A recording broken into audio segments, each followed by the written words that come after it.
المهاجرين اللي هاجروا مع سيدنا النبي عليه أفضل الصلاة والسلام من مكة للمدينة، سابوا كل حياتهم، سابوا تجارتهم وأموالهم وبيوتهم، سابوا مصدر دخلهم وكل حاجة، كل حاجة، إيمانا برب العالمين بسيدنا النبي، طاعة لله ورسوله، إيمانا برسالتهم إنهم مسلمين.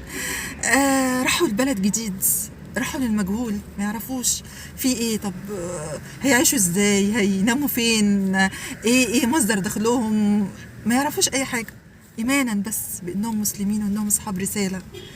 اوعى تكون مسلم بس بالبطاقه، اوعي تكوني مسلمه بس بالبطاقه. انا عايزه ناس تقول لا انا اتعلمت قران وعلمته لغيري، انا ساعدت، انا علمت ناس، عرفتهم عن دين الاسلامي، انا كنت سفير عن اسلامي باخلاقي وبعباداتي وبمعاملتي الطيبه.